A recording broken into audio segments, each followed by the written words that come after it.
Assalamualaikum warahmatullahi wabarakatuh. Saya Noval Syambal Mustafa dari Prodi Teknik Elektro angkatan 2024 dengan nomor 10 924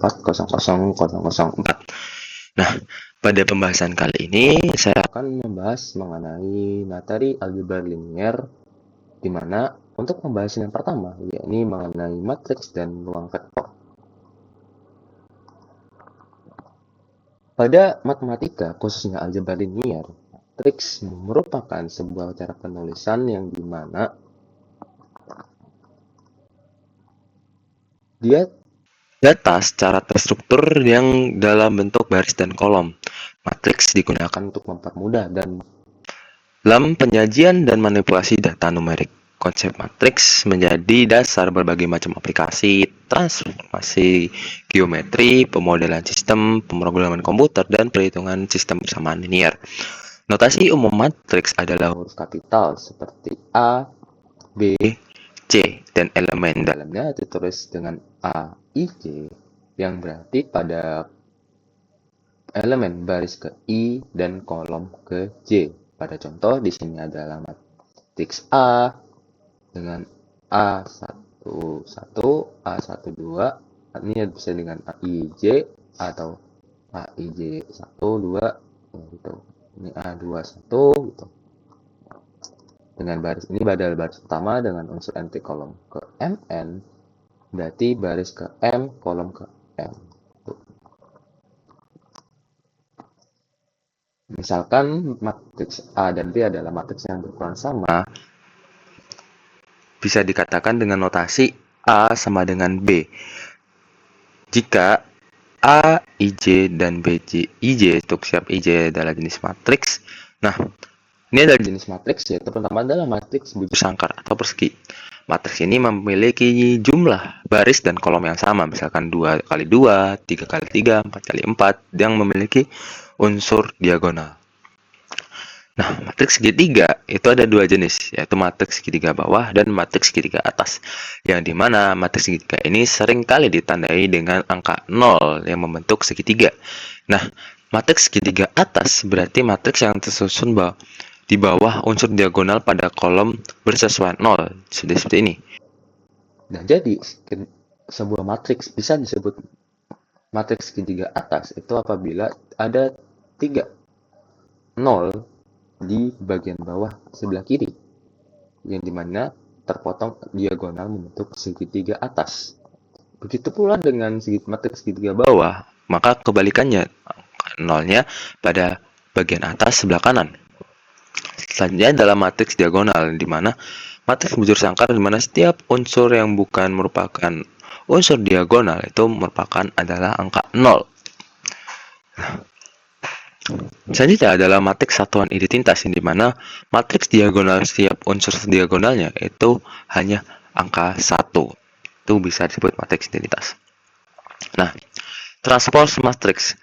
Matriks transpose diperoleh dengan cara menukar baris matriks menjadi kolom yang seletak atau sebaliknya.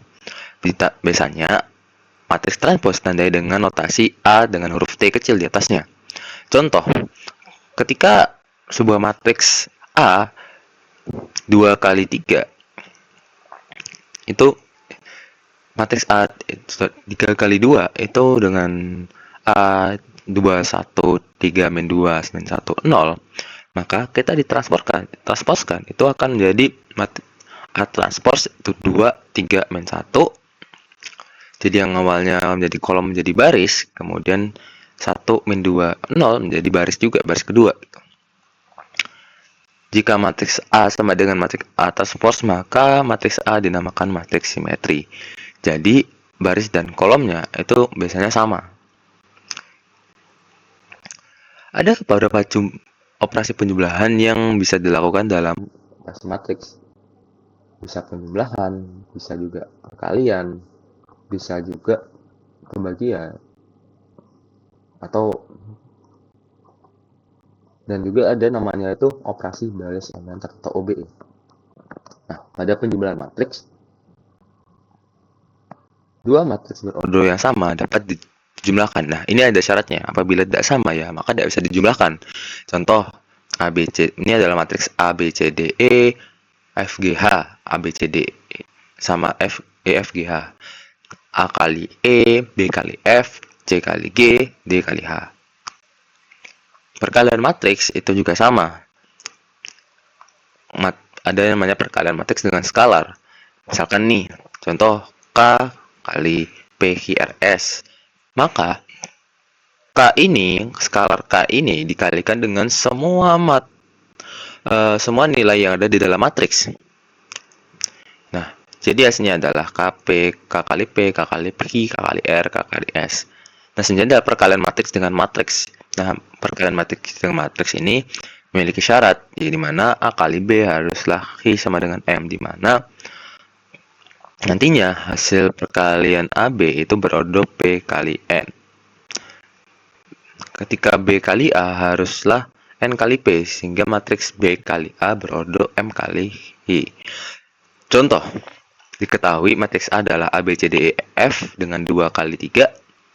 Kemudian matriks B itu adalah 3 kali 2, PST, PSKT, RO. Nah, di mana jika dikalikan maka hasilnya adalah 2 kali 2.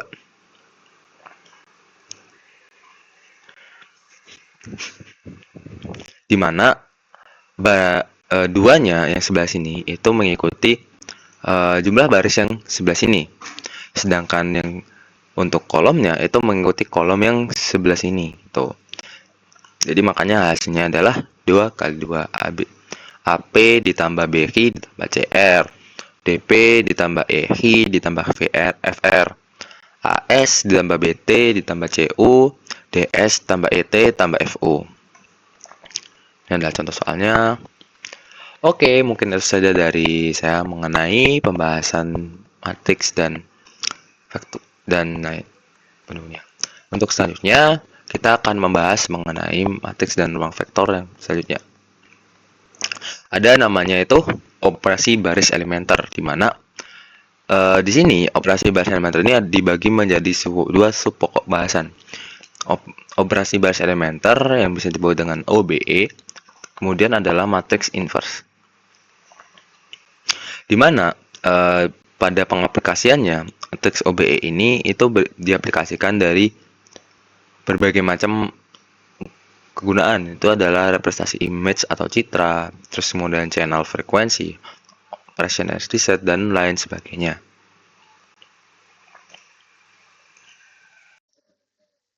Oke, kita masuk ke dalam pembahasan yang selanjutnya. Nah, pembahasan selanjutnya ini masih ada keterkaitan dengan matriks dan ruang vektor. Nah, pada pembahasan selanjutnya, ya, ini kita akan membahas terkait dengan operasi baris elementer atau bisa disebut dengan OBE dan matriks inverse atau balikan. Nah, sebelumnya, apa sih itu OBE? Operasi baris elementer itu merupakan teknik dasar dalam aljabar linear yang digunakan untuk menyederhanakan sebuah matriks, terutamanya dalam menyelesaikan sistem persamaan linear, mencari inverse, dan menentukan rank matriks. Nah, OBE dilakukan pada baris-baris suatu matriks yang terdiri dari 3 jenis operasi. Nanti akan dijelaskan pada slide selanjutnya. Sedangkan inverse itu merupakan balikan dari suatu matriks A, misalkan dinamakan dengan A-1, dan adalah suatu matriks yang dikalikan dengan A menghasilkan dengan matriks identitas. Syarat utama matriks inverse harus persegi, di mana kolom dan barisnya itu sama dan tidak determinannya itu tidak angka 0. Oke. Beberapa aplikasi matriks yakni implementasi image citra, channel frekuensi segmen, dan operational research, masih banyak lain sebagainya. Nah, dalam operasi baris elementer itu meliputi pertukaran baris, perkalian suatu baris dengan konstanta tidak 0, dan penjumlahan hasil perkalian suatu baris dengan konstanta 0, seperti butir 2 dengan baris ke yang lainnya. Contoh OBE 1, di mana dia ada matriks A, min 3, min 2, min 1, 1, 0, 1, 2, 3, 0, 2, 4. Nah, di mana di sini B1 ditukar dengan B2.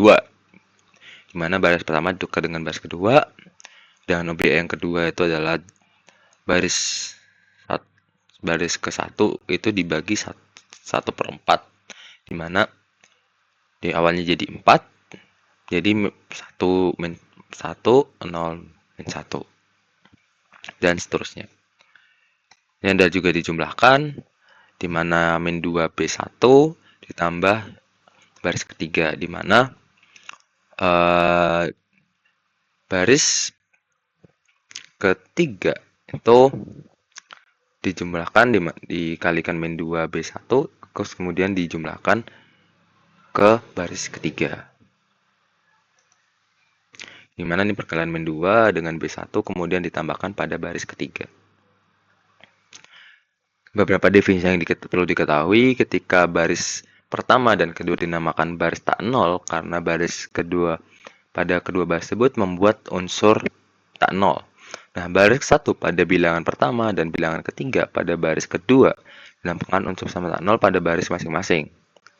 Nah, bilangan satu pada baris kolom pertama itu dinamakan satu utama. Baris ketiga dinamakan baris tak nol karena setiap baris ketiga adalah tak nol. Nah, ketika ada pada sebuah matriks, ketika ada 0, 0, 0, 0, ini bisa kita jadikan sebuah parameter.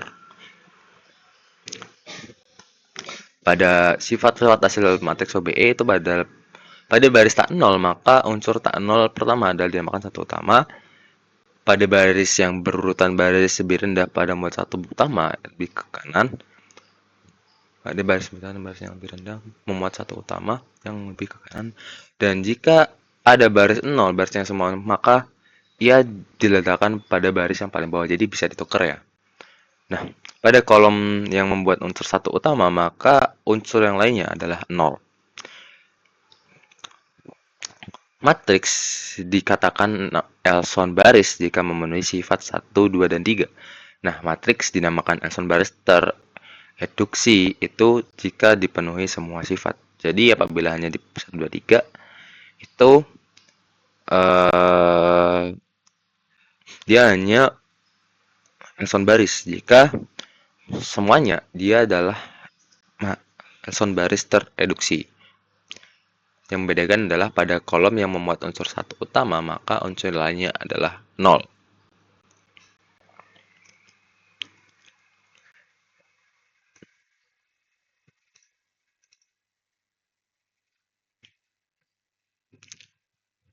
Contoh, ini adalah contoh tentukan baris Elson tereduksi dari matriks 1 min 1, 0 min 1, 0, 2, 1, 7, 2 min 1, 1, 3.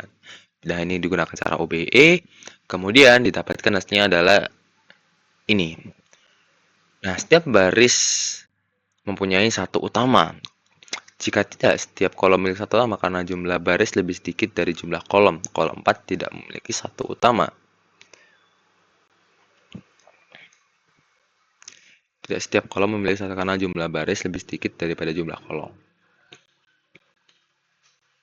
Ini ya, satu utama. 1, 1, 1.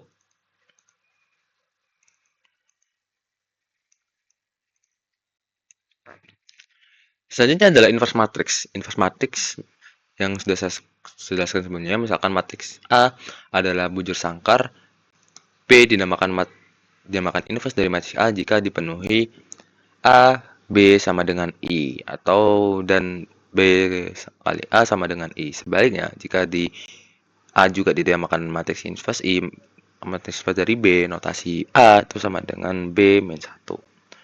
Cara menentukan inverse matrix itu bisa digunakan dengan OBE, di mana A itu dikalikan matriks identitas. Ini nanti hasilnya itu ketika di OBE-kan, maka identitas itu akan bertukar dengan matriks A. Nah, jadi jika OBE dari A tidak dapat menghasilkan matriks identitas, maka A itu tidak memiliki inverse, bisa dikatakan seperti itu. Ini adalah contohnya. A 3, 2, 1, min 1, 1, 1, 0, min 2, min 2, 1. Set di OBE-kan. Nah, jadi inverse A itu adalah sebelah kanan dari matriks identitas. Jadi awalnya matriks identitas itu di sebelah kanan. Nah, ini dia setelah operasi OBE, dia akan bertukar dan menjadi kebalikannya gitu. Dan yang sebelah kanan akan menjadi matriks A inverse-nya. Nah, ini adalah sifat matriks inverse di mana A min 1 pangkat min 1 dikalikan pangkat min 1 adalah A. Jika A, B dapat dibalik atau memiliki inverse, maka A kali B sama dengan min 1 sama dengan B min 1 dikalikan A min 1. Misal K itu dalam anggota bilangan real, maka konstanta A min 1 itu sama dengan 1 per konstanta A min 1. Apabila K itu termasuk dalam bilangan real. Akibat dari II ini, maka A N pangkat min 1 itu juga bisa dikatakan dengan A pangkat min 1 dengan pangkat N.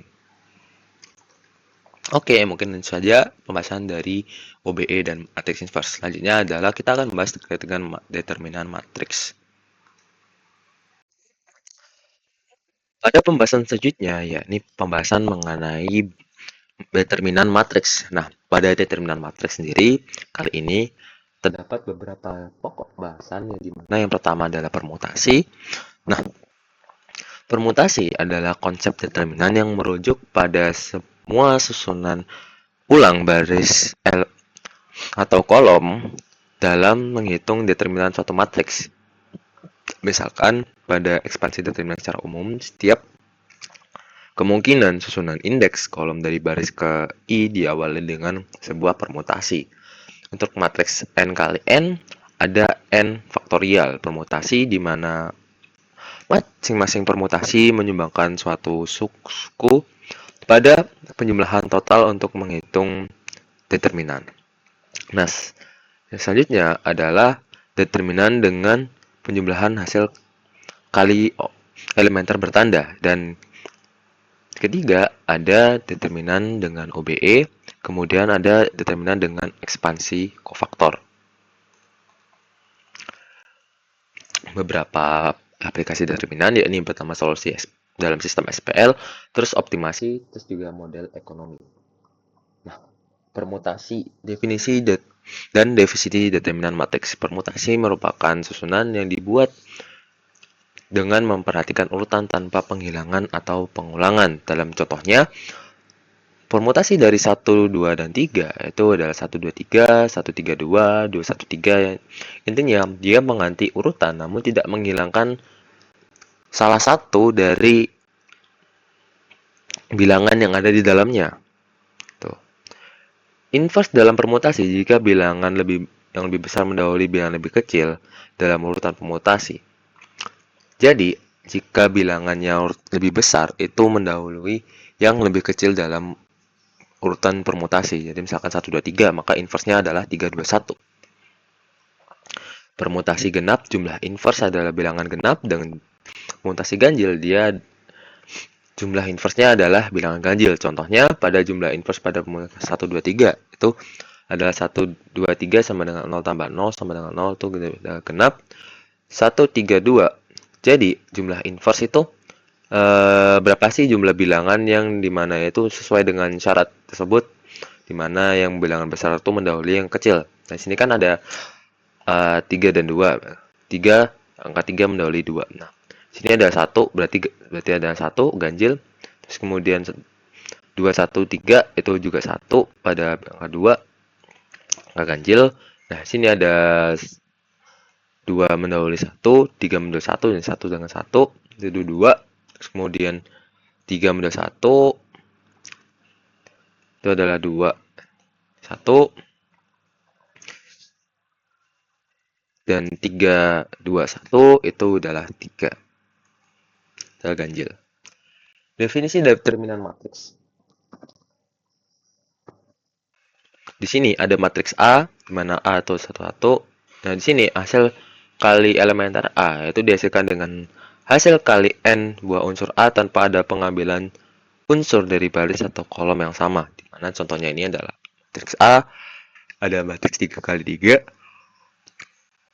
di mana ada 6 kali 3 faktorial hasil kali elementer dari matriks A, yaitu A1, A11, A22, A33, A11, A23, A32,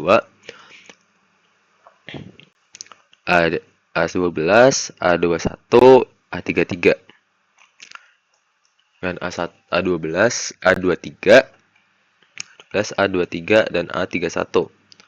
A13, A21, dan A32. Hasil kali elementer bertanda, di mana hasil kali elementer ini perhatikan dengan tanda plus atau minus yang muncul sesuai dengan nilai klasifikasi kolom permutasi. Jika genap, dia akan menghasilkan positif, dan jika ganjil, itu adalah negatif. Jadi misalkan A itu N kali N maka determinan matriks A didefinisikan dengan jumlah dari hasil semua kali baris elementer bertanda pada matriks tersebut. Dengan notasi determinan A atau sini mutlak yang bisa kita pahami mutlak ya, mutlak A. Nah, contohnya ini tentukan determinan matriks. Menurut definisi, det A itu 3 kali 3, di mana 1, 2, 2, 3, 3. Diagonal ini dikalikan semua, kemudian yang 1, 1, 2, 3, dan 3, 2. Kalikan 12, 21, dan 3, 3. Kalikan tambah 12, 23, dan 31. Tambah, atau bisa dihitung pula dengan cara kita menambahkan bilangan matriks yang sama, atau menambahkan kolom baru. Tapi kolom ini itu angkanya tidak random, tapi melainkan dari dua kolom yang pertama. Nah, kita kalikan silang semuanya, di mana di sini yang menurun ini dikurangin, sedangkan yang naik yang sebelah sini itu ditambahin.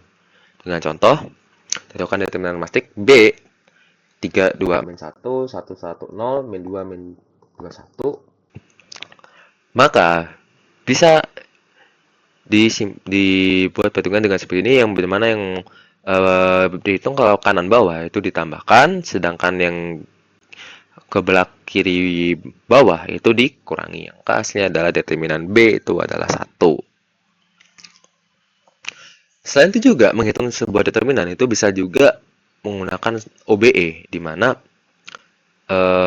OBE ini itu bisa dihitung juga dengan contohnya ini. Perhatikan matriks determinan dari matriks ini merupakan 3.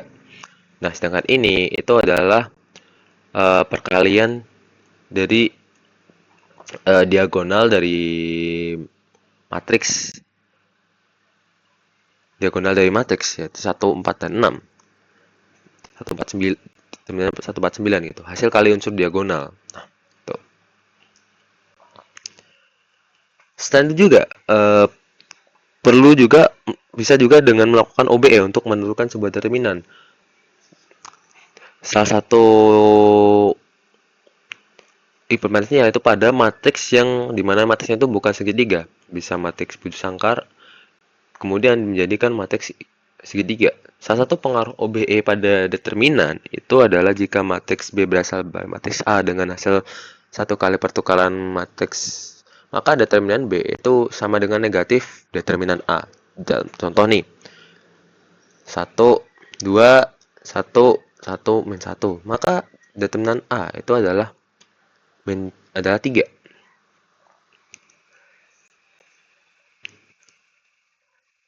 1, 1, 2, 1 pada matriks B. Maka determinan dari B itu merupakan ya min 1, 2, 1. Nah, min 3 itu sama dengan min A. Atau sama dengan min A. Jadi 1, 2. Jadi ini adalah kan dia kan hasil pertukaran ya di baris 1 menjadi baris 2. Jadi dia determinannya itu sama. Cuman diminuskan aja itu. Dan selanjutnya, jika matriks B itu berasal dari matriks A dengan perkalian suatu baris tertentu dengan kosata tak 0, maka det B itu sama dengan kosata tak 0 dikalikan det A. Contoh nih, kan dari matriks A sebelumnya adalah determinannya dengan ada 3. Maka apabila di OBE kan yang bawah ini dikalikan 2 dengan baris yang pertama, itu berarti A itu tinggal di determinan A itu tinggal dikalikan 2 saja, hasilnya sama dengan 6. Nah, syarat yang ketiga, jika matriks B berasal dari matriks A dengan perkalian sebuah baris dengan kosakata 0 lalu dijumlahkan pada baris lain, maka determinan B itu sama dengan determinan A. Contoh nih, di sini determinan A itu adalah min 12. Maka di sini bisa diperhatikan juga OB pada matriks tersebut adalah min 2B plus B2. Jadi pada baris kedua itu dikalikan 2. Kalikan min 2B ke 1 itu ditambah B2. Maka hasilnya itu min 12.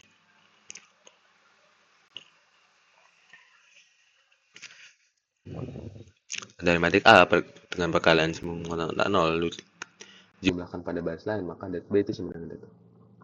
Jadi dalam OBE ketika dia dijumlahkan, maka determinannya itu tetap sama gitu. Contohnya ini.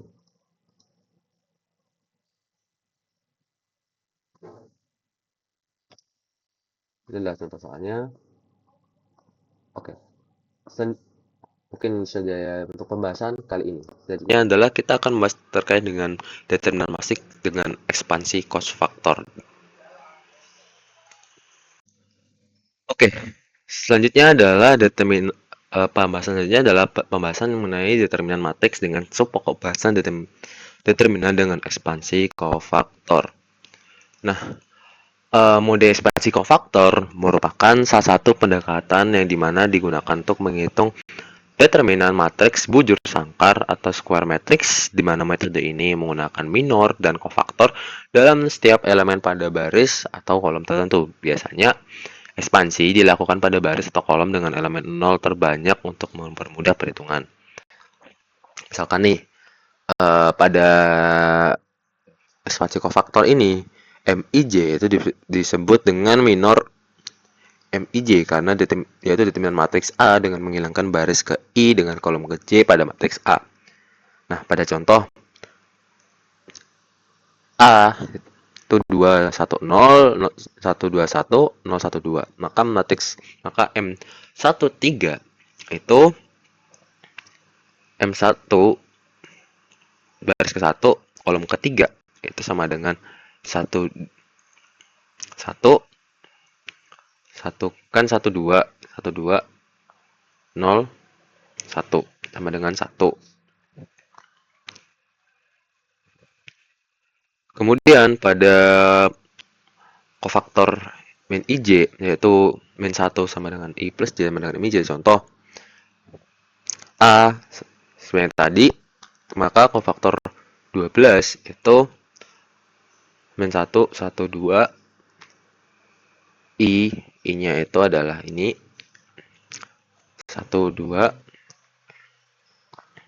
1 kan baris 1 ya, I kemudian J-nya itu adalah 1, jadi maka 1 plus 2 pangkat 3. Nah, kemudian kofaktornya itu pada baris 1 dan 2 itu 1 dan 2 1 0 1 2, maka hasilnya adalah min 2. Secara umum, cara menghitung determinan dengan ekspansi kofaktor itu menghitung det A dengan ekspansi kofaktor sepanjang baris ke I. Det A misalkan A1C itu plus A2C CI2 dan seterusnya. Menghitung baris det A dengan ekspansi kofaktor sepanjang kolom ke J itu det A sama dengan AIJ C1J plus A2J dan seterusnya. Contoh nih, hitunglah det A dengan ekspansi kofaktor. Di mana di sini misalkan det A kita akan menghitung det A dengan ekspansi kofaktor pada baris ketiga. A3 J sama dengan 1. A3J C 3J. A31 kali C31 tambah jadi A3 baris 1 0 plus 1 plus min 1 kali 2 pangkat 3 Sini juga 2,0,1,1 plus 2, maka jadi hasilnya 0 min 2 plus 6 sama dengan 4. Nah, menghitung det A dengan ekspresi kofaktor sepanjang kolom ketiga. Ini kemudian dikalikan 5 hasilnya 4. Kemudian tentukan determinan matriks berikut. Ini adalah A sama dengan 2, 1, 0, 5. Seterusnya, misalkan baris AN adalah kofaktor AIJ, maka dinamakan matriks kofaktor A. Transpose dari matriks ini disebut dengan adjoint A. Notasinya adalah ADJA. ADJA itu sama dengan C transpose, di mana C ini merupakan C1, C2, C3, dengan ini adalah yang dipilihnya. Misalkan A mempunyai A inverse, maka A-1 itu sama dengan 1 per det A kali adjoint A. A memiliki inverse jika hanya det A sama dengan 0. Berapa sifat matriks itu adalah A adalah sembarang matriks bujo sangkar, maka det A itu sama dengan det A transpose. Jika A dan B merupakan matriks bujo sangkar berukuran sama, maka det A det B sama dengan det A B. Dan jika matriks inverse, maka det A-1 sama dengan 1 per det A. Ini adalah contoh soalnya. Oke. Mungkin itu saja untuk pembahasan matriks dari kofaktor. Selanjutnya mengenai pembahasan terkait dengan sistem persamaan linear. Nah, pada materi sistem persamaan linear sendiri terdapat pokok bahasan yang pertama pendahuluan, kemudian solusi SPL dengan OBE, solusi SPL dengan inverse matrix dan aturan-aturan Cramer, serta SPL homogen. Nah, apa sih SPL itu sendiri? SPL merupakan sekumpulan persamaan linear yang melibatkan sejumlah variabel. Tujuan utama dari SPL sendiri menemukan nilai-nilai variabel yang memenuhi semua nilai persamaan secara simultan. SPL banyak digunakan dalam bidang teknik ekonomi, komputer, dan sains. SPL dapat dinyatakan dalam bentuk AX sama dengan B, di mana A adalah matriks koefisien berordo M kali N, X adalah vektor kolom variabel, dan B adalah kolom vektor konstanta. Jumlah solusi SPL sendiri tergantung pada sifat matriks, yaitu termasuk rank dan determinan. Di mana ini adalah sebuah persamaan yang dimana perubahannya itu tidak membuat eksponensial, seperti trigonometri, sin, cos, dan lain-lain, perkalian, pembagian, atau perubahan atau pada dirinya sendiri. Contoh, jika pada perusahaan A memiliki laptop X dan 2 PC Y, maka dia harus bayar $5.000. Sedangkan jika memiliki 3 laptop dan 1 PC, dia harus bayar $10.000. Maka representasi adalah X plus 2Y sama dengan 5.000, 3X plus Y sama dengan 10.000. Nah, bentuk umum dari sistem SPL sendiri merupakan A11 kali X1 plus A12 kali X2 plus dan seterusnya. Itu adalah B1, kemudian B2, B3 yang dapat ditulis dalam bentuk matriks seperti ini. Dimana ini adalah variabelnya, ini X, Y-nya, kemudian di sini adalah hasilnya. Nah, ini adalah hasilnya AX sama dengan B, peubahnya, terus kemudian konstantanya.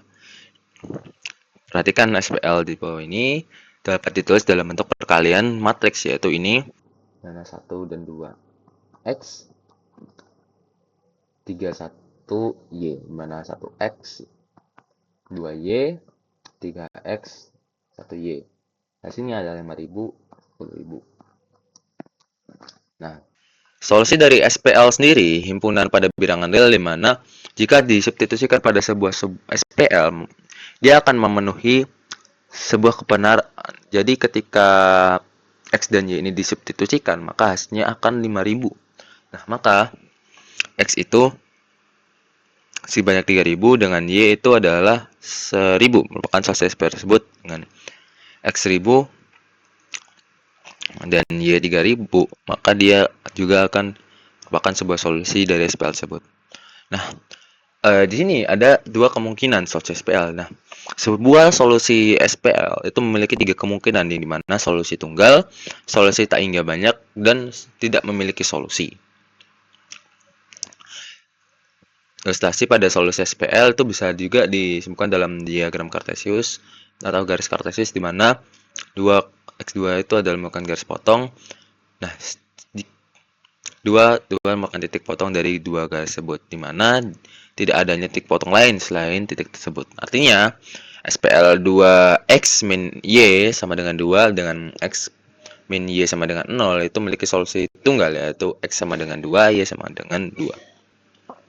Contoh lain, perhatikan SPL berikut dengan x y min y min 1, 2x min 2y dengan 2. Jika digambar pada Cartesius, maka seperti ini. Nah, terlihat bahwa dua garis tersebut itu tidak adalah garis sejajar, yang dimana tidak akan diperoleh titik potong. Ini yang artinya dua garis tersebut itu dia tidak memiliki solusi, di mana sini adalah x min y sama dengan 0, di mana x itu sama dengan y.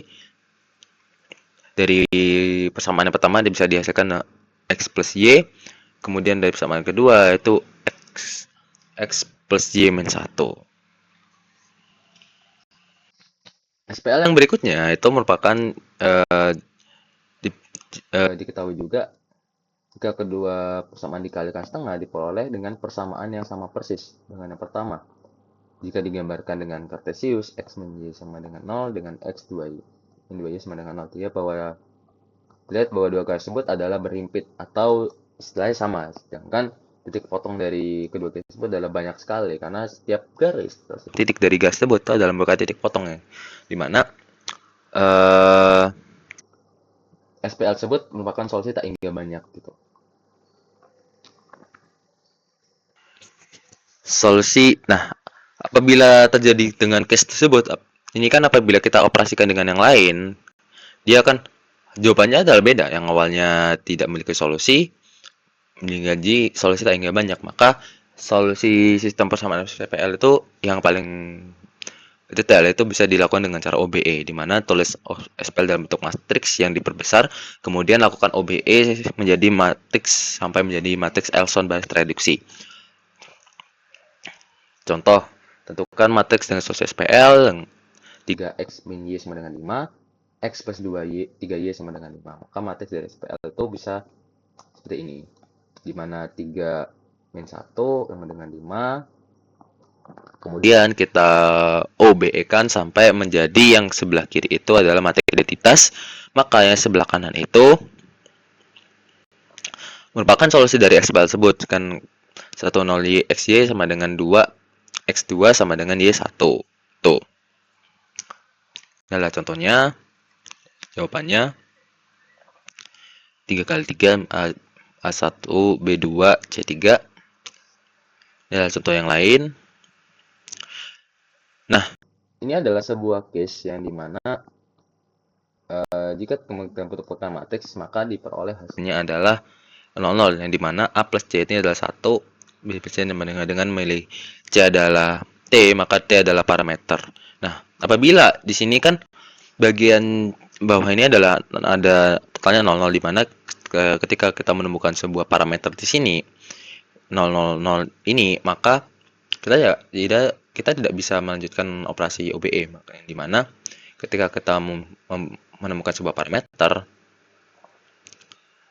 lihat bahwa ada baris 0 pada koefisien, tapi matriks tetap pada baris ketiga sama dengan 1 tetap 0, maka baris ketiga diperoleh dengan hubungan bahwa A 0 kali A plus 0 kali B sama dengan 1.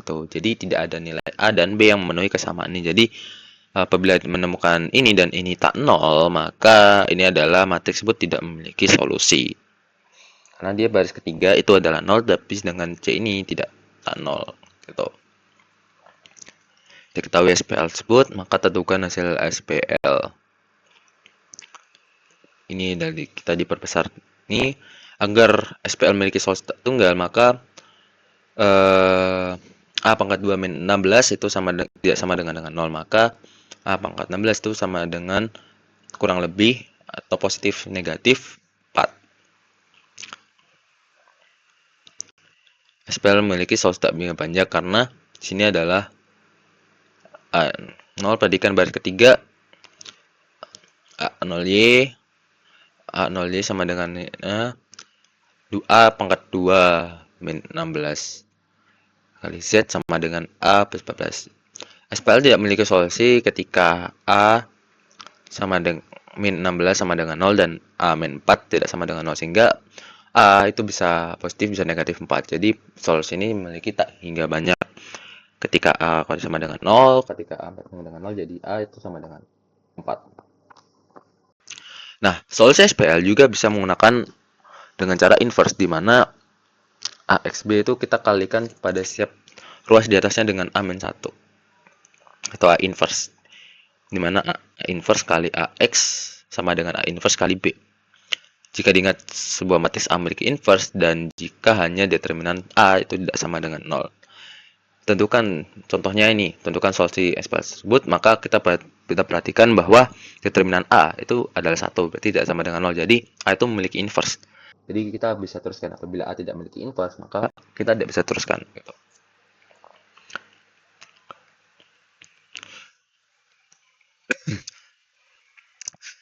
Sehingga matriks X itu sama dengan A inverse kali B, di mana pada bentuk jika dari solusi tersebut maka A, B, C ini sama dengan min 1, 2, 1. Ini adalah inverse-nya.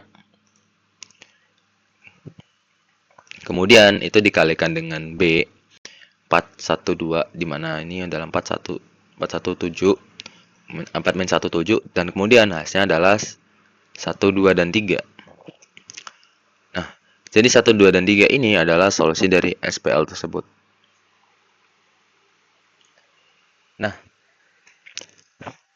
cara selanjutnya adalah solusi SPL dari aturan Cramer, di mana SPL ditulis dalam bentuk AX sama dengan B, yaitu jika determinan A tidak sama dengan 0, maka solusi dapat ditentukan. Apabila tidak dapat, maka ya tidak ada solusi. Bukan tidak solusi, solusi tidak ada gitu. Ya sama aja. Hitung langkah-langkahnya adalah yang pertama hitung determinan dulu, karena bila determinan 0, maka solusi bisa tak hingga banyak, bisa tidak ada gitu. Tentukan A, matriks A adalah di mana kolom ke I diganti ke B, di mana kolom tertentu itu diganti dengan B. Contoh, hitung determinan A ke I. Solusi SPL perubahan XI itu adalah det A ke I dengan det A, di mana solusi SPL tersebut, ini adalah contohnya, adalah A plus C, A min B, 2B plus C, itu hasilnya adalah 4, 1, min 1, 7, di mana bila kita konversi ke matriks, hasilnya adalah seperti ini, di mana determinannya adalah 1. Baru kita bisa hitung bahwa B sama dengan det A kali B per det A, di mana 1 kali 4, 1 yang udah dikalikan ke dalam B ya, 1, 4, 1, 0, 0, 1. Jadi ini baris yang kedua itu diganti dengan B. Maka bisa kita pakai cara dengan kofaktor. Kita bukan kofaktor ya, ibaratkan gini, kita tutup baris ke 1 itu adalah min 1, 0, 7 ditambah min 4. Ini baris yang kedua ya, kita pilih 1, 0, 0, 1. Kemudian di sini ada 1 kali 1, ini sini kita pilih, kita kalikan ini. Kemudian hasilnya adalah min 2. Berarti solusi SPL tersebut itu adalah B sama dengan 2. Oke, mungkin itu dari materi SPL. Oke, pada pembahasan selanjutnya, yakni kita akan membahas mengenai materi persamaan linier homogen. Persamaan linier homogen merupakan persamaan linier yang dimana seluruh luas kanan atau konstanta memiliki nilai yang 0. Dengan kata lain, SPL homogen itu berbentuk AX sama dengan 0. Nah, ini adalah contohnya SPL homogen yang selalu mempunyai solusi. Jadi tidak ada yang tidak memiliki solusi. Pilihannya ada hanya 2. solusi tunggal atau solusi tak hingga banyak. Nah, biasanya solusi tak hingga banyak itu biasa dalam bentuk parameter. Nah, kalau yang sebelumnya ketika dia parameter dan parameternya ini 0, dia akan menghasilkan solusi tak hingga banyak. Sedangkan apabila eh, dia memiliki yang tidak 0, anggap aja yang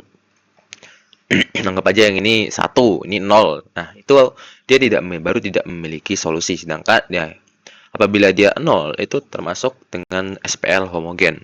Ini adalah salah satu contohnya di mana adalah SPL-nya ini adalah dalam bentuk matriks dilakukan operasi dalam bentuk OBE. Di sini ada namanya di sini terdapat dua parameter yang dimana dari matriks dan hasilnya itu adalah 0, 0, 0, 0, 0 semua. Nah, maka solusi dari SPL tersebut adalah P sama dengan A, Q sama dengan 2B karena di sini adalah min 2 dan S itu sama dengan A dan R itu adalah B di mana AB merupakan parameter.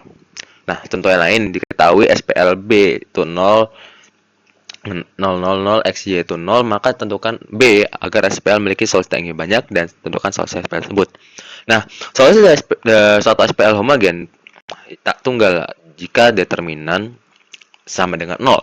Nah, jika determinan sama dengan tidak sama dengan 0, maka dia adalah solusi tunggal.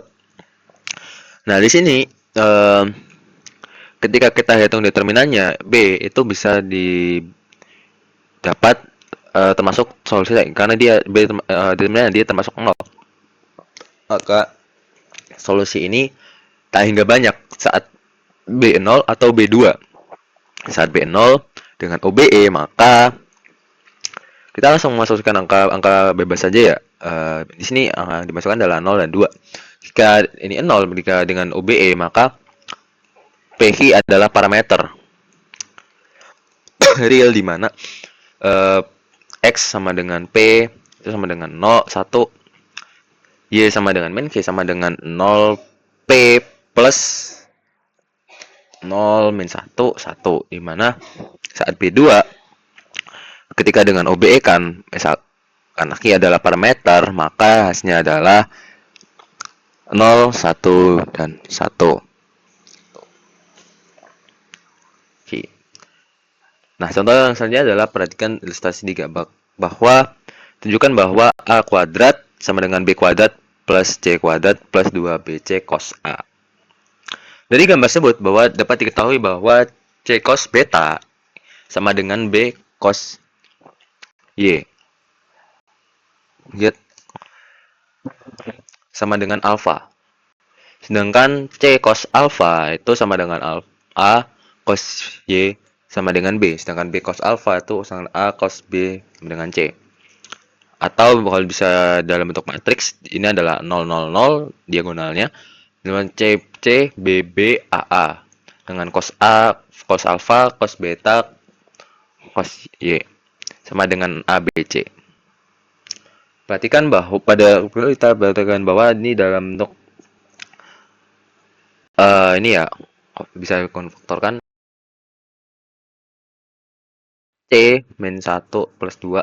Nah, ini konfaktorkan menjadi 2ABC. Dengan aturan Cramer diperoleh bahwa hasilnya adalah bahwa alfa dengan A kuadrat sama dengan B kuadrat plus C kuadrat min B C cos alfa cos A itu merupakan sama. Ini merupakan terbukti gitu. Jadi itu untuk materi dari SPL homogen.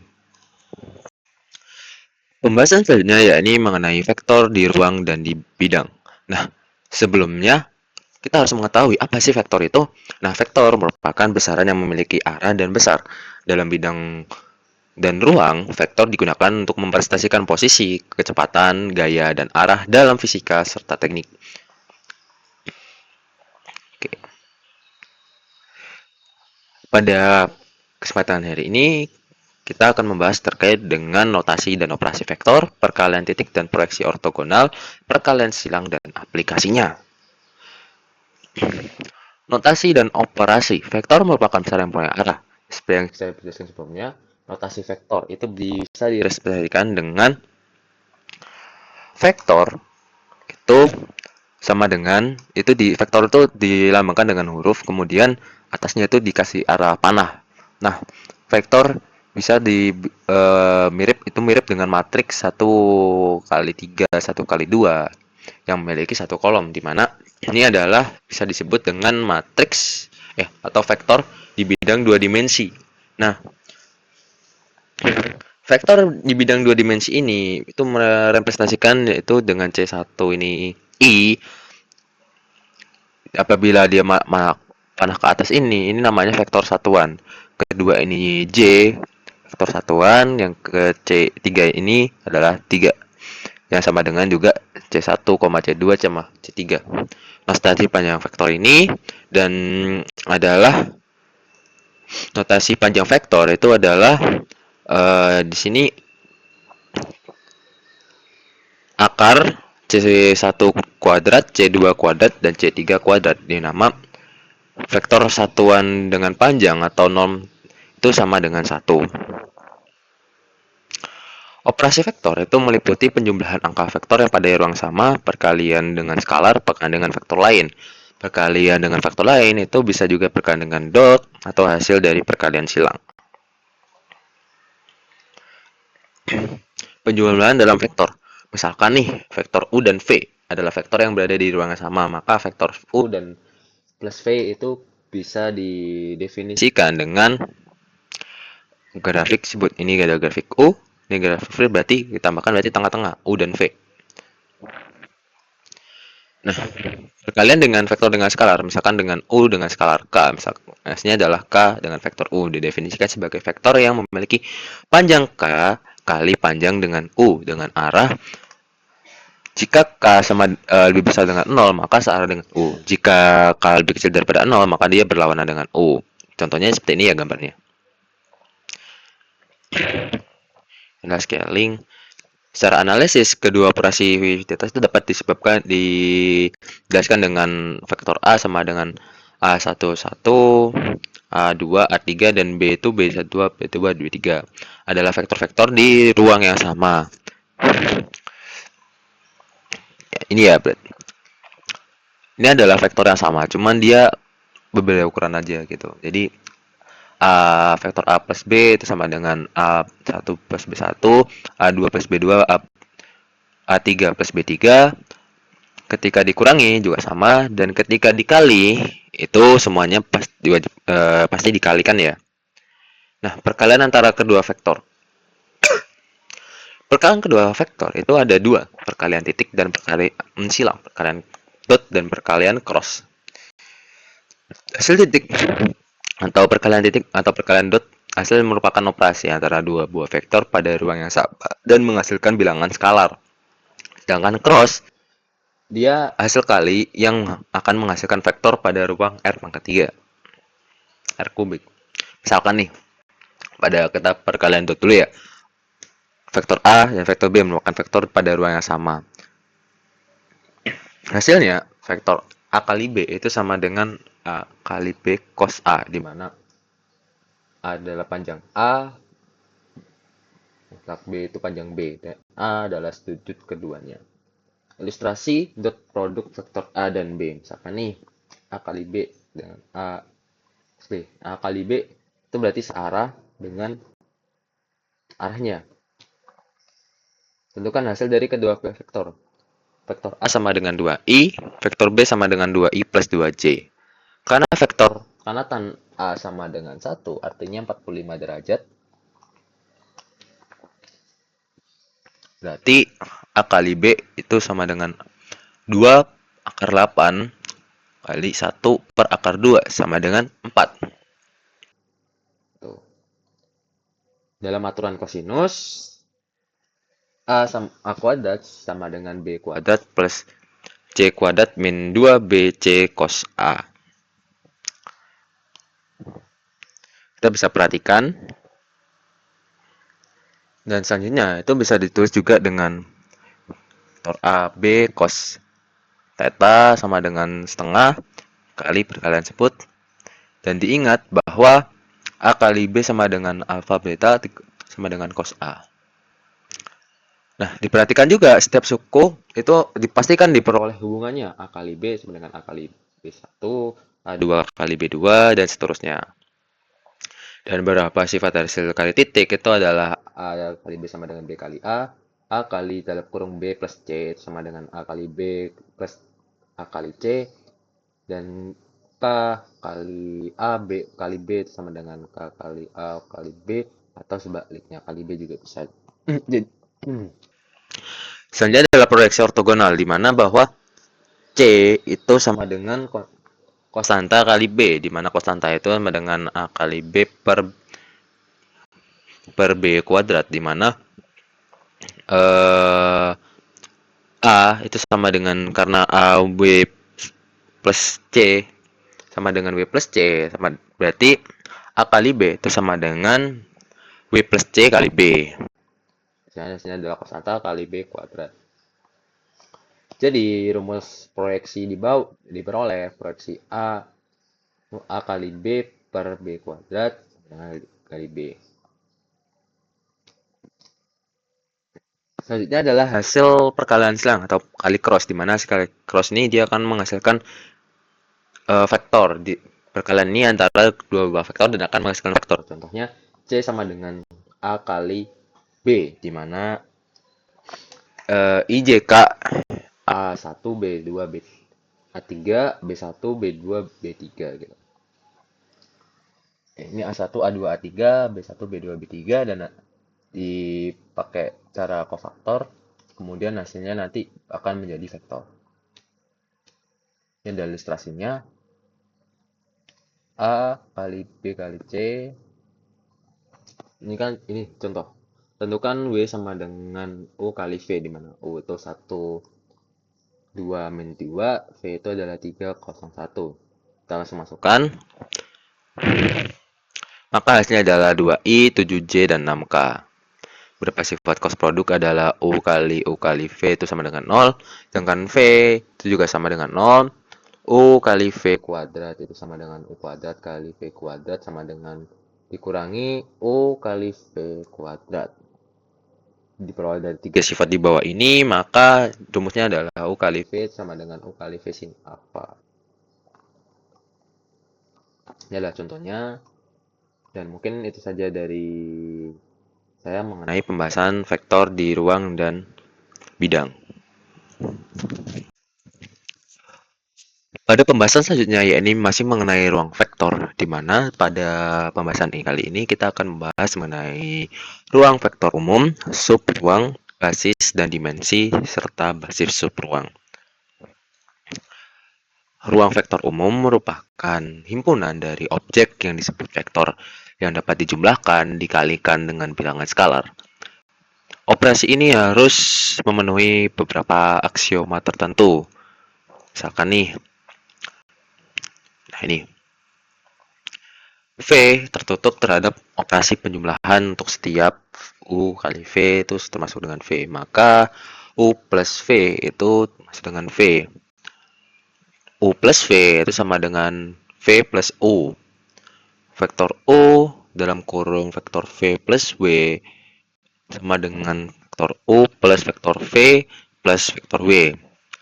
Terdapat vektor 0 sama termasuk V ke dalam himpunan V, sehingga untuk setiap U vektor U termasuk dalam vektor V berlaku pada vektor U plus 0 sama dengan 0 plus U sama dengan U. Yang kelima, untuk setiap vektor U yang termasuk dalam V terdapat min vektor U, sehingga U plus ditambah dalam kurung min vektor U sama dengan min vektor U tambah U sama dengan 0. 6. V tertutup terhadap operasi perkalian dengan skalar. Untuk setiap vektor U yang termasuk dalam V dan K yang termasuk ke dalam bilangan real, maka K kali vektor U itu termasuk ke dalam V, di mana K kali vektor U plus V itu sama dengan K kali U plus K kali V. K plus L kali U sama dengan K kali U plus L kali vektor U. Begitu juga dengan Max 9 dengan yang aksioma 10 adalah 1 kali vektor U sama dengan U. Contoh, himpunan vektor Euclides dengan operasi standar, operasi penjumlahan dan operasi perkalian dengan skalar, itu notasinya adalah R pangkat N dengan ruang Euclides order N. Himpunan matriks berukuran M kali X. Himpunan M kali N dengan operasi standar penjumlahan matriks dengan bilangan skalar dengan notasinya itu M kali N, yaitu ruang matriks M kali N. Himpunan polinom N dengan operasi standar itu disebut ruang polinom order N di mana P ke N.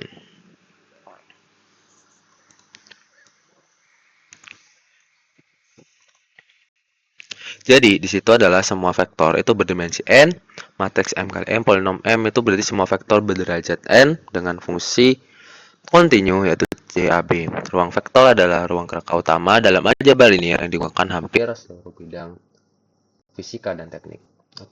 Dalam ruang Euclides order N, operasi-operasi pada ruang vektor Euclides itu ada penjumlahan, ada juga perkalian, ada juga perkalian titik, ada juga perkalian dengan bilangan skalar yang dimana tinggal kali U, terus kemudian U phi itu U1 tambah V1 ya seperti biasa, penjumlahan biasa, terus juga perkalian titik itu juga dikalikan biasa, terus kemudian panjang vektor itu norm vektor U itu sama dengan U kali U dikali setengah, atau bisa juga dengan akar U1 pangkat 2 dan seterusnya. Jarak antara kedua vektor itu bisa didefinisikan oleh D kali D vektor U sama vektor V itu sama dengan norm vektor U min vektor V. Jadi akar dalam kurung vektor U min vektor V di pangkat 2 atau kuadrat.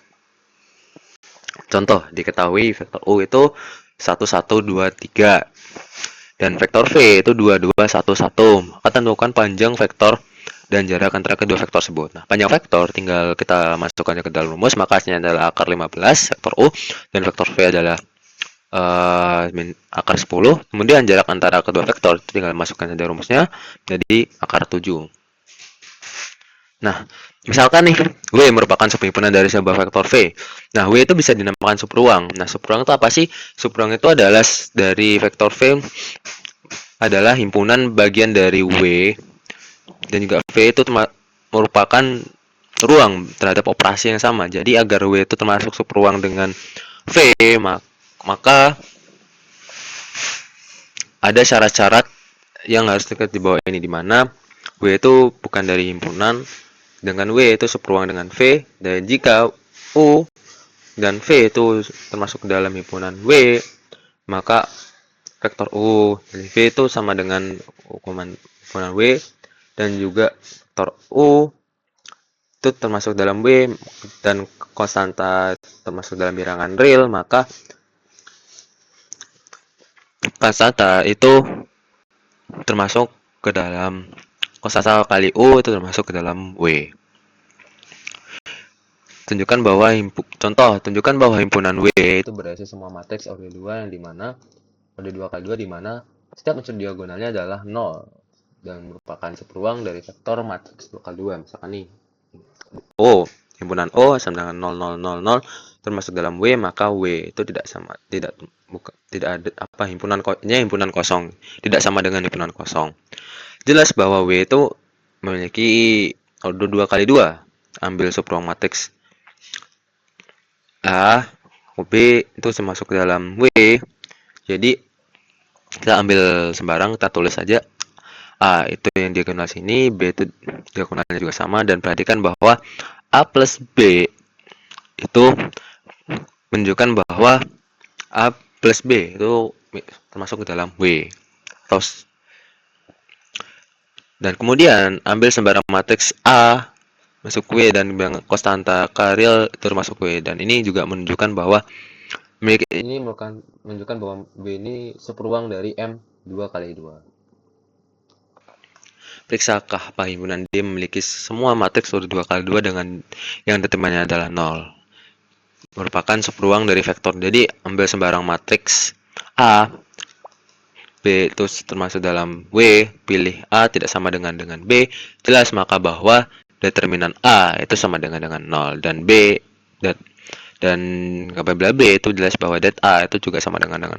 Dan perhatikan bahwa A plus B itu sama dengan matriks A, B, B, A. Karena A tidak sama dengan B, maka determinan A plus B itu sama dengan A kuadrat min B kuadrat tidak sama dengan 0. Jadi D merupakan bukan subruang dari karena tidak tertutup dalam operasi penjumlahan. Kemudian, jika vektor-vektor tersebut ditanyakan dalam bentuk kombinasi linear, jika vektor-vektor tersebut dia akan kombinasi linear jika bentuknya adalah O sama dengan K, K1 kali V1 tambah KV2 kali 2 dan seterusnya. Contoh nih, misalkan O2,0 dengan V1,13 adalah di vektor R pangkat 3, di mana vektor-vektor melakukan kombinasi linear dari vektor-vektor di atas. Di mana vektor A itu 4, 2, 6 dan vektor B itu 516 dan C itu 000. Maka jawablah bahwa tulis KVU itu akan diperiksa dengan K1 dan K2. K1-nya itu 240 dengan K2 itu 113. Hasilnya kita cek apakah dia masih memiliki kesamaan dan ternyata benar dia memiliki kesamaan. Ini dapat ditulis dengan jadi seperti ini. Nah, setelah kita lakukan operasi OBE diperoleh bahwa A merupakan kombinasi linear dari vektor U dan vektor V. Atau bisa juga dinotasikan dengan vektor A sama dengan U plus 2V. Tuh. 426. 426. B, tulis KU di B. Dua vektor B sama dengan hasil 1 min 5. Berarti itu oke. Dapat ditulis menjadi seperti ini. Kemudian jika kita OBE-kan, maka baris terakhir pada menunjukkan bahwa SPL tersebut tidak konsisten. Jadi ini tidak memiliki solusi. Jadi nilai P dengan K1 dan K2 itu tidak dapat dinyatakan kombinasi linear dari tidak ada nilai K-nya, tidak ada nilai K1 dan K2. Sedangkan kalau ini ada nih nilai K1 dan K2-nya yaitu ini.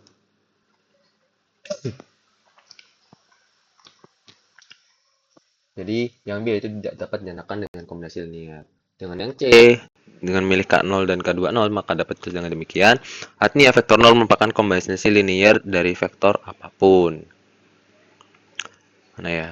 Yang C, yang ini, dia adalah kombinasi linear dari vektor manapun. Definisi membangun bebas linear.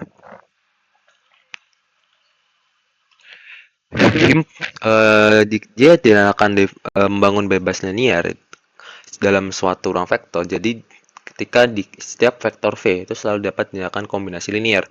Jadi dari setiap vektor V ini dia bisa dikatakan membangun suatu ruang dalam vektor itu dia harus semuanya harus sebagai kombinasi linear. Jadi contohnya misalkan tentukan V1-nya itu 112, V2-nya 101 dan V3-nya 213. Apakah dia membangun ruang di vektor V? Jadi kita ambil dulu vektor R3-nya. Misalkan vektor U sama dengan U1, U2, dan U3. Tulis K1 kali vektor V1 dan seterusnya sampai vektor V3. Kemudian kita masukkan nih ke dalam, kita jadikan matriks. Setelah dijadikan matriks, agar menjadi SPL tersebut harus memiliki kombinasi linear, kita coba dengan OBE. Nah, di mana vektor yang agar SPN konsisten, U3 dikurangi U2 kurangi U1 itu harusnya adalah 0. Jika kontradiksi ini dia pengambilan vektor sembarang maksudnya dia bebas dan tak bersyarat. Dengan demikian vektor-vektor tersebut tidak membangun vektor-vektor pada tidak membangun ruang terhadap V karena dia setelah di OBE kan tidak agar harusnya SPL itu seperti ini. Jadi ini adalah karena dia juga ada 000 jadi ini tidak membangun faktor R. Tuh. Misal nih jika S vektor U1, vektor U2 dan seterusnya adalah himpunan vektor di ruang vektor V. S dinyatakan bebas linear jika SPL homogen itu sama dengan ini, sama dengan 0, dan jika memiliki satu solusi tunggal, yakni K1 sama dengan 0, K2 sama dengan 0, dan Kn semuanya sama dengan 0. Jika solusi tak tunggal, maka S kita namakan himpunan tak bebas linear. Bisa bergantung linear, itu juga bisa. Contohnya, jika ketahui faktor U min 3 min 1 2 3 min 1 3 2 dan vektor A itu 1 1 min 1. Mereka apakah saling bebas linear? Nah, kita masukkan nih. Apakah K1 U1 tambah K2A bersama dengan 0? Ketika kita OBE kan, maka di sini diperoleh tuh solusi tunggal di mana K1 dan K2 itu sama dengan 0. Berarti ini adalah bebas linear. Ini adalah contoh juga yang lainnya. Ini adalah merupakan solusi tak hingga banyak karena ABC dia adalah vektor yang bergantung linear. Kan ini contohnya soalnya min 1 3 2 1. Jika dia lakukan operasi OBE, dia solusi tak hingga banyak. Jadi solusi ini tidak bergantung atau tidak bebas linear, dia ini bergantung linear gitu. Oke, mungkin saja dari saya terkait dengan matriks ruang dan vektor. Oke, selanjutnya adalah basis dan dimensi.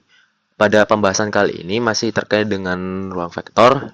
Pada kali ini kita akan membahas mengenai basis dan dimensi. Nah, definisi basis sendiri merupakan kumpulan vektor yang memenuhi dua sifat penting, yaitu pertama bebas linear, yang kedua menegangkan ruang, di mana yang pertama adalah bebas linear adalah tidak ada vektor dalam kumpulan tersebut yang dapat ditulis sebagai kombinasi linear atau vektor lainnya. Yang kedua, menegangkan ruang. Setiap vektor dalam V dapat dinyatakan sebagai kombinasi linear dari setiap vektor-vektor dalam basis tersebut. Jika vektor dia memenuhi dua syarat ini, yaitu membangun V dan bebas linear, dia baru bisa disebut dengan basis dari ruang vektor tersebut. Contoh bahwa himpunan matriks tersebut adalah M 36 3 min 6, 0 min 1 min 1 0, 0 min 8 min 12 min 4, 1 2 0 min 1. Jadi dia tulis kombinasi linearnya dulu. Nah, dengan menyamakan unsur-unsur kedoman tersebut, maka diperoleh SPL sebagai berikut. Nah, determinan dari matriks koefisien MK sama dengan 48. Determinan MK itu tidak sama dengan 0, berarti setiap SPL memiliki solusi untuk setiap ABCD-nya. Jadi, M itu membangun 2 kali 2. Nah, ketika A sama dengan 0, B sama dengan 0, C sama dengan 0, lihat MK itu tidak sama dengan 0, berarti SPL homogen, pastinya punya solusi tunggal. Jadi, M itu adalah merupakan bebas linear. Karena M bebas linear dan membangun M 2 kali 2, maka M bisa dipastikan merupakan basis dari M 2 kali 2. Dan setiap basis ruang vektor itu tidak tunggal. Contoh, pada M kali 2, himpunan matriksnya adalah seperti ini. Itu juga merupakan basisnya. Nah, misalkan matriksnya A min 1 min 2 min 1 1 1 2 3 1 min 1 1 2 3 min 1, kemudian diperlakukan OBE, maka dengan melakukan vektor OBE diperoleh dengan 1, 2, 0, min 1, 0, 0, 1, 0, 0, 0, 0, 0. Maka perhatikan dalam IBA tersebut, di situ matriks A mempunyai basis ruangan kolom, yaitu min 1, 1, 1, min 1, 2, 3. Di mana ruang basis ini diperoleh dengan cara mentransposkan terlebih dahulu matriks A dengan dilakukan UBE pada matriks A transpos, kemudian diperoleh dengan 1, 0, setengah, min setengah, 0, 1, setengah, 0, 0, 0, 0, 0. Kemudian kolom pada matriks hasil UBE tersebut memiliki satu utama yang bersesuaian dengan asal matriks A. Berarti matriks A itu mempunyai basis ruang baris yaitu min 1, min 2, min 1, 1, 1, 2, 3, min 1 dengan dimensi ruang baris kolom dengan rank, dan itu adalah jumlah dari kolomnya, itu adalah 2. Ini adalah contohnya lainnya, di mana solusi SPL tersebut adalah di mana A, B merupakan parameter. Jadi basis ruang tersebut, nah jadi basis ruang solusi itu dinamakan neutralitas. Itu dimensi dari ruang solusi tersebut dinamakan neutralitas, di mana dimensi ini adalah 2. Dia memiliki 2 vektor, yaitu 2. Berarti ya di neutralitasnya adalah 2. Sedangkan rank itu adalah ruang baris sama dengan ruang kolom, dinamakan rank. Oke, itu untuk dimensi dan ruang kolom. Oke, pembahasan selanjutnya ya ini mengenai hasil ruang kali dalam, di mana di sini adalah pokoknya adalah definisi RHD, himpunan ortonormal, dan proses Gram-Schmidt. Nah, definisi RHD. Ruang hasil kali dalam merupakan ruang vektor yang dilengkapi operasi tambahan, yaitu hasil kali dalam atau inner product, yang dimana operasi ini memungkinkan kita untuk mengukur sudut antara kedua vektor, panjang atau bisa disebut norma dalam satu vektor, keortogonalan antara vektor-vektor, yang dimana harus memenuhi sebanyak 4 aksioma tersebut, yang dimana itu simetris, aditivitas, yaitu terus kemudian sifat homogenitas seperti ini. Terus kemudian juga untuk setiap faktor U itu harus memiliki sifat positivitas. Jadi U itu sama dengan 0.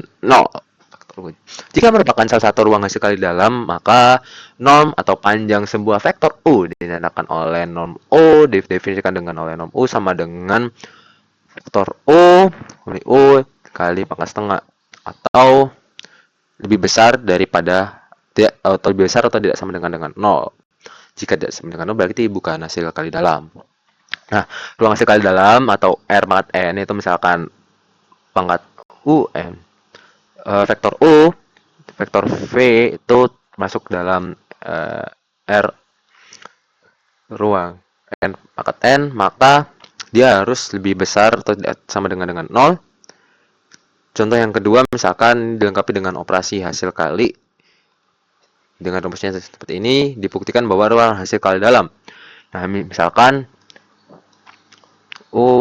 vektor V vektor W termasuk dalam W, maka UV itu sama dengan 2 kali U kali V, U2 V2, U3 V3. Nah, kemudian hasilnya dia terbukti simetris. Selanjutnya dicek apakah dia bersifat aditivitas atau tidak. Dengan rumus hasil kali dalam, perhatikan yaitu dia. Nah, yang terakhir ini dia dibuktikan ternyata tidak memiliki sifat positivitas gitu. Jadi pada suatu ini dia lebih kecil daripada 0 karena hasilnya ada minusnya, yaitu U1 pangkat 2, U2 2 kali U2 pangkat 2 min 3 U3 pangkat 2. Nah, diketahui terus kemudian contoh yang keempat, apakah hasil kali dalam? Jawabannya adalah bukan hasil kali dalam karena jelas bahwa dia itu lebih kecil daripada 0. Nah, selanjutnya adalah himpunan ortonormal. Himpunan ortonormal merupakan himpunan vektor dari dalam ruang vektor yang memenuhi ortogonalitas dan norma satuan. Jadi gabungan antara ortogonal dan normal. Jika semua pasangan vektor berbeda dalam himpunan tersebut itu disebut ortogonal atau saling tegak lurus. Himpunan ortonormal merupakan himpunan yang setiap vektornya memiliki panjang atau nom vektor. Nah, misalkan nih secara operasional T itu adalah terdiri dari C1, C2, dan C3. Pada suatu RHD dinyatakan T dikatakan himpunan vektor ortogonal jika T itu lebih besar daripada 0 dan untuk setiap I itu tidak sama dengan J. Sedangkan T dikatakan himpunan vektor ortonormal itu jika setiap I itu berlaku juga ketika nom vektor CI itu sama dengan 1. Contoh nomor pada RHD Euclides ini bukan himpunan ortogonal. Pada Euclides dia termasuk ortonormal. Untuk himpunan yang kedua, nah untuk yang ketiga itu termasuk himpunan ortonormal.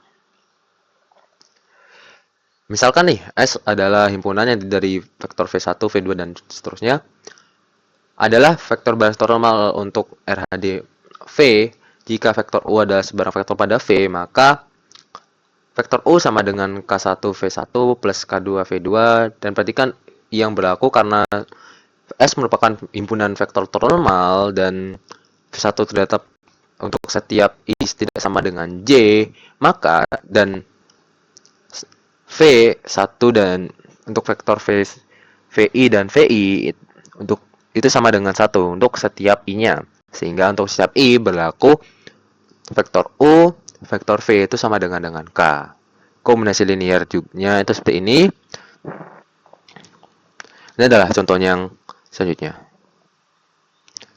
Oke, mungkin itu untuk pembahasan mengenai baris ortogonal untuk baris ortonormal dan ruang hasil kali dalam.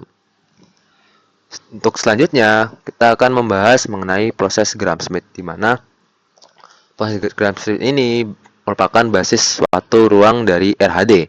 Tujuan dari proses Gram-Schmidt ini digunakan untuk mengubah himpunan vektor bebas linier menjadi himpunan vektor ortonormal dalam ruang hasil kali dalam.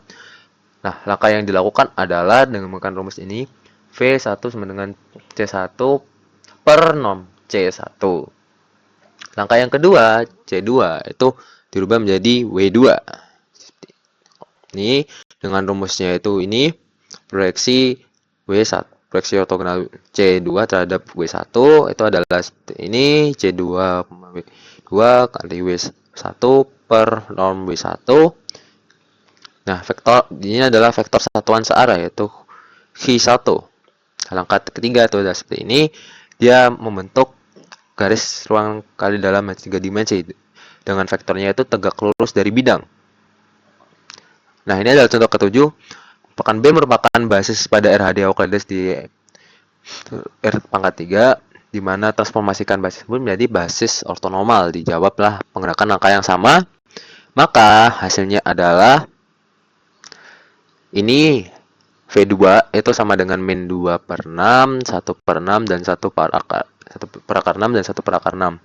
Kemudian pada langkah 3 itu dimasukkan ke dalam rumus proyeksi, maka hasilnya adalah V3 itu sama dengan 0 per min 1 akar 2, 1 akar 2. Jadi, didapatlah hasil V1, V2, V3 itu adalah seperti ini dan hasilnya adalah merupakan baris ortonormal untuk ruang vektor R3 dengan hasil kali dalam Euclides.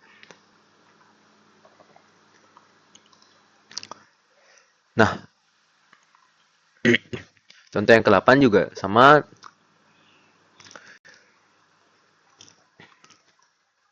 Selain membangun pada ruang RHD, himpunan tersebut itu juga saling bebas linear. Tidak adanya kelipatan ketika himpunan tersebut itu dilakukan operasi gitu. Dan basis tersebut itu termasuk basis ortonormal. Nah, untuk penerapannya dari proses Gram-Schmidt ini itu pada pemrosesan sinyal transformasi Fourier, juga machine learning, kemudian dekomposisi dari HR sendiri itu juga menggunakan proses Gram-Schmidt itu. Nah, ini dengan demikian fraksi W sama dengan U itu rumusnya seperti ini. Jelas bahwa ini adalah hasil dari contoh yang tadi.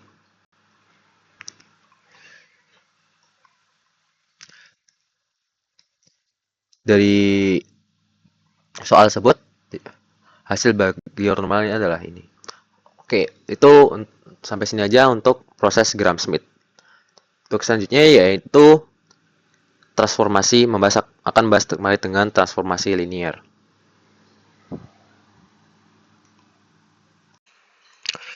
Pembahasan selanjutnya yakni mengenai transformasi linear. Pada pembahasan transformasi linear ini, apa sih itu definisi transformasi linear, matriks transformasi, dan kernel jangkauan transformasi linear? Nah, transformasi linear merupakan suatu fungsi, misalkan T itu sama dengan V diarahkan dengan W antara kedua ruang vektor itu memenuhi kedua sifat, yaitu T dalam kurung AB vektor A tambah vektor B sama dengan T kali vektor A tambah T kali vektor B. Kemudian yang kedua itu adalah T alfa kali vektor A sama dengan alfa T kali vektor A. Dimana jika V sama dengan W, maka T dinamakan operator linear. Artinya, transformasi linear itu mempertahankan struktur aljabar dari penjumlahan dan perkalian skalar. Contoh paling umumnya pada transformasi R pangkat N di mana vektor diubah melalui operasi matriks sehingga transformasi linear digunakan dalam geometri. Gitu. Tunjukkan bahwa T sama dengan R R kuadrat ke R pangkat 3 di mana ke R kubik di mana T yang awalnya cuma 2 menjadi 3. Jadi OD3 yang merupakan transformasi linear. Pada contoh ini, ambil unsur sembarang dari R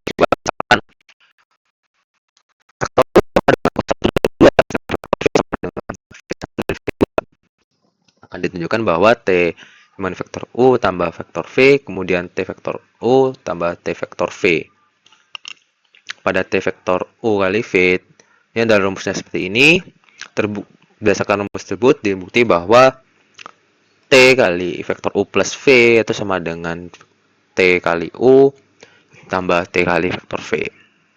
Yang kedua, ambil unsur sembarang dari vektor U termasuk dalam vektor R kuadrat dan alfa itu termasuk pada R. Jadi T itu merupakan transformasi linear jika dilihat dari rumus ini dan hasilnya adalah alfa T kali U. Ini adalah contoh yang kedua, misalkan transformasi linear yang bisa didefinisikan oleh T kali det A yang digunakan untuk setiap A terhadap M matriks 2 kali 2 pada T, apakah T merupakan transformasi linear? Tanya seperti itu. Pada contoh yang kedua, dijawab, maka misalkan A itu sama dengan A1, A2, A3, A4 dan itu terhadap M 2 kali 2. Maka pada untuk setiap alpha A itu termasuk R berlaku juga terhadap det alpha kali A. Gitu. Juga sama di contoh yang ketiga.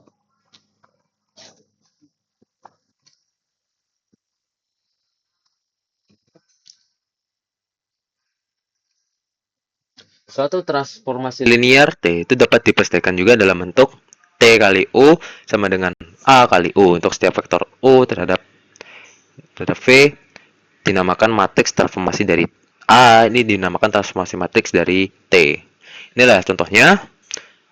Misalkan B baris sebuah vektor merupakan T sama dengan R2 ke R transformasi ke R3 merupakan transformasi linear.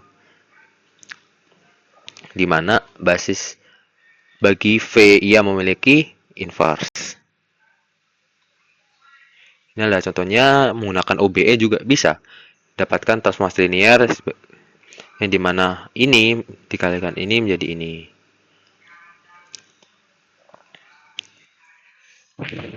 Contoh ketiga ini V1 ini V2 ini V3 ini bagi basis ini. Kemudian T R3 terhadap P1 transformasi linear didefinisikan ini. Nah, setiap transformasi linear pada Rn dapat dipresentasikan sebuah matriks jika T itu maka A itu tersebut matriks transformasi. Jika matriks ini menjelaskan bagaimana vektor dipetakan dari domain ke kodomain, misalkan dari rotasi ke refleksi pada skalar, semuanya dapat ditulis ulang dalam bentuk matriks. Contohnya ini.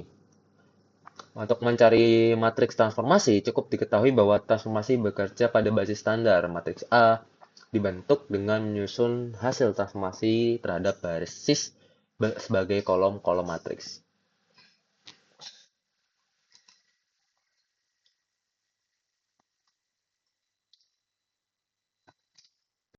Himpunan tiga polinom tersebut adalah basis polinom moda 2. Jadi, ini adalah contoh 4, di mana ini adalah basis polinom moda 2 digunakan untuk membangun. Jika kombinasi linear terbentuk, maka masih T itu bersifat linear. Selanjutnya adalah kernel jangkauan. Nah, kernel inti dari transformasi linear adalah himpunan dari semua vektor X hingga AX sama dengan 0. Kernel menyatakan semua input dipetakan terhadap vektor 0. Nah, kernel adalah subruang dari domain, sehingga berkaitan erat dengan solusi homogen dari SPL. Nah, jangkauan itu merupakan range himpunan dari semua vektor Y sehingga Y sama dengan T dalam kurung X. Untuk suatu X, dia membentuk konteks matriks jangkauan. Nah, jangkauan adalah kolom span dari matriks A dan merupakan subruang dari kodomain. Dimensi dari kernel dan jangkauan itu saling terkait melalui teorema dimensi.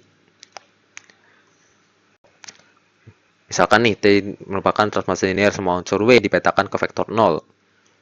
Nah, notasinya dinamakan adalah kernel T atau ker T. Ini adalah notasinya. Jelas bahwa vektor 0 merupakan daerah asal transformasi yang merupakan unsur dari kernel T, di mana tapi tidak semua transformasi linear memiliki vektor 0 sebagai unsur kernel T. Teoremanya adalah jika vektor T adalah transformasi linear, maka ker T merupakan subruang dari V, diambil dari sembarang dan A terhadap dengan bilangan real. Itu yang pertama adalah karena setiap A itu termasuk dalam ker T, artinya setiap A itu termasuk dalam V, sehingga T kali A itu sama dengan 0, maka ker T itu subruang terhadap V. Perhatikan bahwa vektor 0 itu termasuk dalam ker T, maka setiap A-nya adalah T, itu dikalikan dengan vektor 0, sama dengan A kali vektor 0 sama dengan vektor 0. Oleh karena itu, ker T itu tidak termasuk himpunan kosong. Tidak sama dengan himpunan kosong. Sehingga berlaku bahwa V itu MRP ruang vektor, sehingga berlaku akibatnya adalah T kali vektor A plus B itu sama dengan 0. Jadi A plus B itu termasuk dengan ker T. Karena A itu termasuk dengan ker T, maka A itu juga termasuk dalam V. Karena V adalah ruang vektor, maka untuk setiap bilangan A pada bilangan real, itu berlaku T alpha, ini T kali alpha kali vektor A itu sama dengan alpha kali T kali vektor A, alpha kali 0. Vektor 0 sama dengan vektor 0. Dengan demikian, terbukti ker T merupakan subruang dari vektor V. Karena T merupakan subruang basis ker T, itu juga termasuk basis ker T. Contoh yang keenam, ini. Jadi matriks transformasi bagi T itu adalah ini. Kemudian, dengan melakukan OB pada matriks tersebut, dengan demikian basis ker T yaitu adalah himpunan kosong dan nulitasnya adalah 0. Nah, ini adalah hasil OB-nya. Oleh karena itu, jangkauan dari hasil ker T itu adalah 1 plus 2x kuadrat, 2x plus 2x kuadrat, min x, karena dia min x plus x kuadrat berdasarkan dari matriks tersebut, sehingga rank dimensi basis T itu adalah 3. Ini ada 1, ada 2, ada 3. Ini adalah contohnya. Contoh yang ketujuh, bisa dicek. Hasilnya adalah ini. Kemudian bisa dihitung juga dari basis ker T dan nilainya berapa. Ker T adalah ruang solusi. Kan ini adalah dihitung dengan OBE. Dengan ruang solidnya adalah 0. Kemudian basis kertenya itu ini vektor ini, kemudian nol totalitas itu sama dengan dimensi dari kerte yaitu 2. Mungkin itu saja dari saya mengenai basis kerte. Selanjutnya akan masuk ke submateri yaitu ruang eigen. Nah, ruang eigen itu apa sih? Nah, ruang eigen itu nilai eigen atau eigenvalue adalah suatu matriks yang dimana dari skala lambda sedemikian rupa sehingga terdapat vektor yang bukan nol yang memenuhi vektor AV sama dengan vektor lambda V. Ini. Vektor V disebut vektor eigen dan ia hanya mengalami perubahan skala tidak arah ketika dia dikalikan dengan matriks. Untuk menemukan nilai eigen diperlukan determinan dari A min lambda min identitas sama dengan 0. Solusi persamaan ini disebut karakteristik dan akarnya itu adalah nilai eigen. Nah, ini merupakan vektor tak nol. Persamaannya adalah karakteristik. Itu kan nilai eigen dari matriks tersebut. Ini adalah contohnya. Hasilnya adalah ruang eigennya ada ini, nilai eigennya. Kemudian tentukan basis ruang eigennya. Nah, berdasarkan hasil tadi ruang tersebut kita hitung basisnya untuk lambda 1 itu seperti ini. Jadi ingat vektor eigen itu merupakan bilangan kelipatan dari sus basis tersebut. Jadi, di sini kita masukkan terus kemudian kita OBE-kan, dapatkan hasilnya parameter, hasilnya dapatkan hasilnya seperti ini.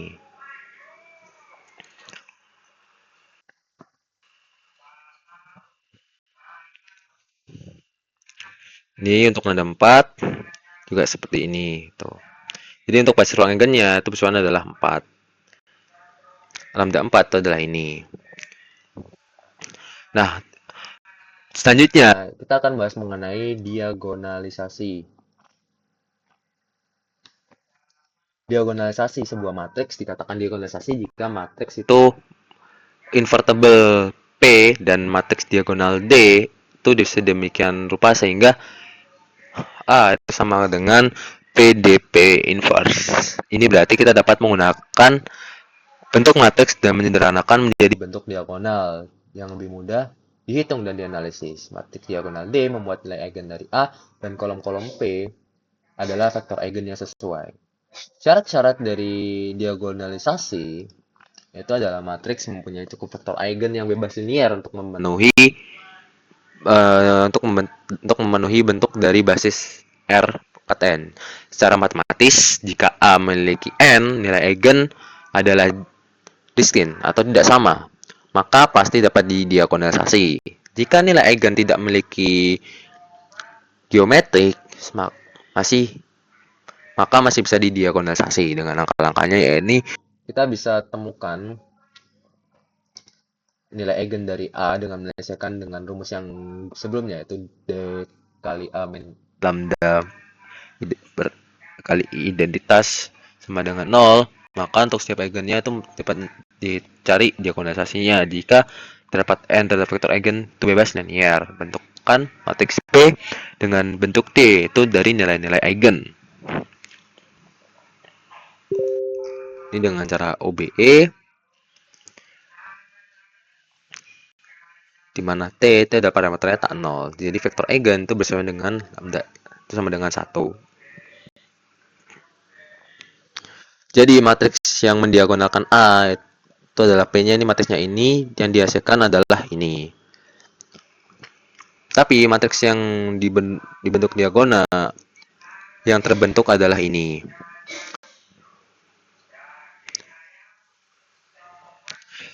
Misalkan P merupakan matriks ortogonal, maka berlaku jadi gini. Ini matriks ortogonal ya. Pembahasannya mana?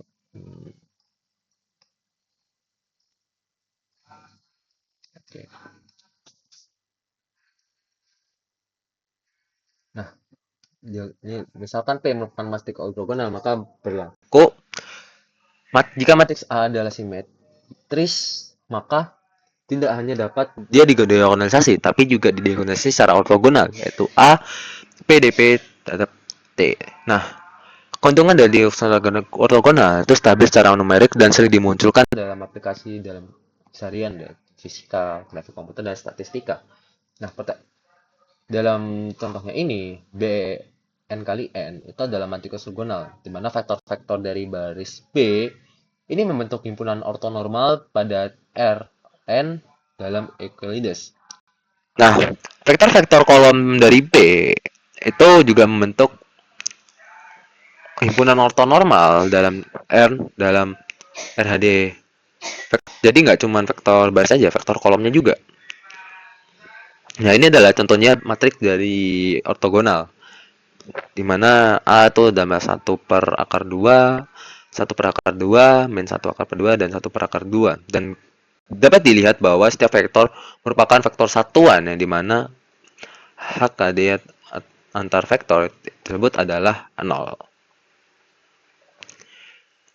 Suatu matriks matriks A n kali n dapat diagonal secara ortogonal jika terdapat matriks ortogonal P, sehingga dapat P maka inverse A kali P itu sama dengan juga P transpose A P, merupakan matriks diagonal. Perhatikan bahwa ini misalkan sebuah matriks ortogonal P, maka dapat dihubungkan dengan rumus ini. A dapat diagonalkan secara ortogonal seperti yang saya bilang sebelumnya, jika dan hanya jika A matriks itu simetri. Itu. Ya, mungkin itu saja saya cukupkan dari saya. Yang terakhir adalah ini, misalkan matriks AN, cara menentukan matriks ortogonal P itu kita bisa mendiagonalkan dengan A. Ini adalah caranya ya. Pertama, kita tentukan nilai eigen. Kedua, tentukan basis ruang nilai eigen untuk setiap nilai yang eigen peroleh. Kemudian rubah dari setiap basis B menjadi basis ruang eigen yang ortonormal. Kemudian matriks P di mana vektor-vektor kolomnya berupa basis ruang eigen yang ortonormal. Ini adalah contohnya yang bisa dilihat untuk eigen, nilai eigen 1, nilai eigen 2, nilai eigen 3. Nilai eigen 1, nilai eigen 2, nilai eigen 3, di mana nilai eigen 1 0, nilai eigen 2-nya 1, nilai eigen 3-nya 2. Dan sehingga dapat kan hasilnya itu ini, ya. Mungkin itu aja dari saya, kurang lebihnya mohon maaf. Terima kasih. Wassalamualaikum warahmatullahi wabarakatuh.